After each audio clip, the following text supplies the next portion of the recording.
It is December 19th, 2023. We are getting ready to plant peach seed, plum seed, and nectarine seed. Yes, you plant them during the winter. Okay, here's how we do this. This is seed, and we had a bit of a problem this year. We always divide it up, for the seeds don't get mixed up. And I had the seeds in small containers, and I had them sitting in a box.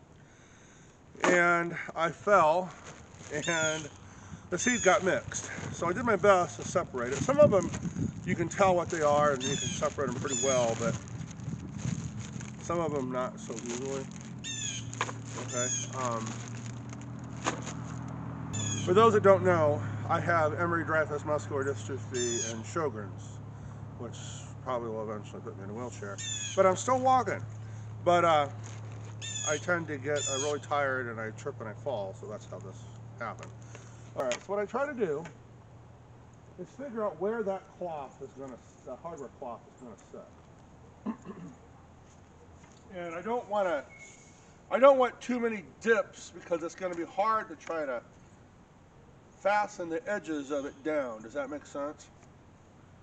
So we're going to take an educated guess that this area looks pretty flat here.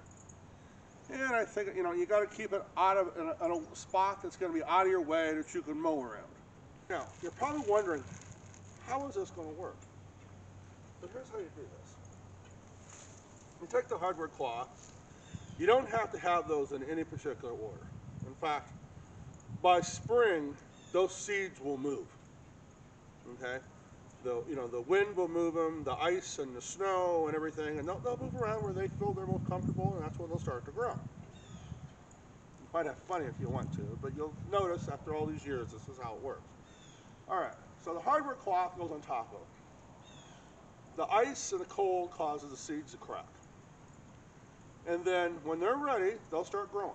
So those seeds will break apart, and the little seedlings will start growing through this hardware cloth.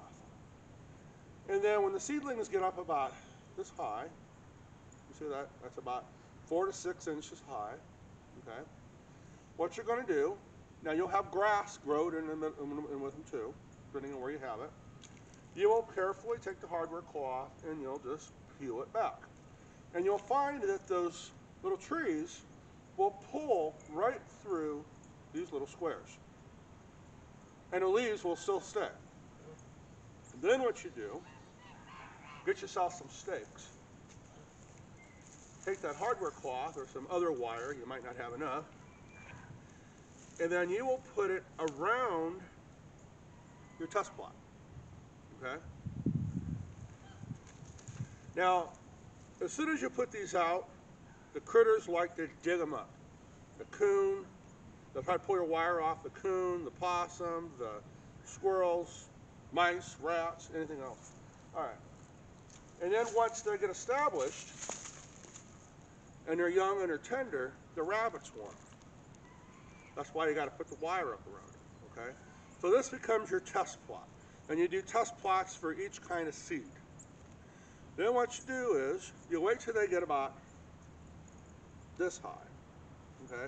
What is that, about 2 foot? 2 foot high, 2 foot to 3 foot high, okay? What you do is you start digging them up.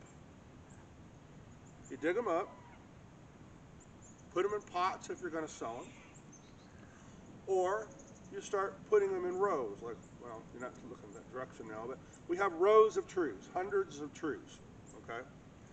Now, this is pretty profitable if you really get into this. This can be very profitable or not. Okay. So when I sell trees and they're about this high to this high, I get like, $5 a piece off, okay? I usually don't sell them when they're this small, okay? I usually sell them when they're about that high. Now, if you're starting an orchard, or you have a greenhouse, selling out of it, you can take those and then transplant them into plastic containers and what some people will do is they'll dig a hole and then put the tree in the plastic container and then take that container and actually set it in the ground. It makes it easier to keep them alive so they don't get dried out. Okay. Now, so if you get one about this high and you got it in that container, what's that worth? 15, 20 bucks. Okay. Now, if you water these things regularly and you give them Miracle Grow, within 1 year, they're probably going to get about that high. That make sense? And what's that worth? That's probably worth 20 bucks.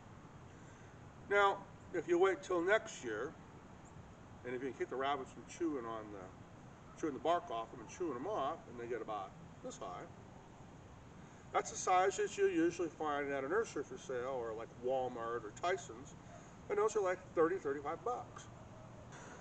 Now, we put the seed down, and then put the hardware cloth over it to fasten it down for the critters don't get under it. And then you cold water on it, preferably on the very cold day, for it to freeze. That water freezing is a key to get them to start growing, because that cold water, when it freezes the ice, cracks them open. This may look like a mess, but these are test plots. They don't have to be perfect.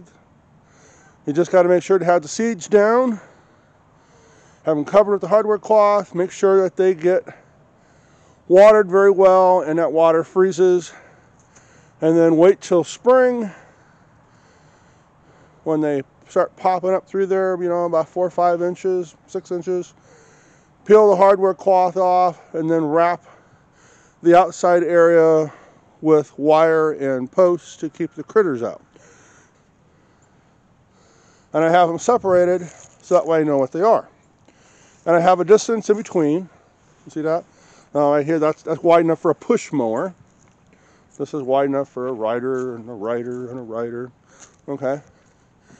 And then what you wind up with in the end, if you have a lot of patience, you wind up with trees like this. I've had well over 100 trees at one point. I lost 70 trees one year to a overspray from my neighbor. And there's at least close to 100. And these are all white peach trees. These rows here, these are white peach trees. These here are, the furthest row was Red Haven, and then the row nearest to me is Alberta and a few Georgia peaches.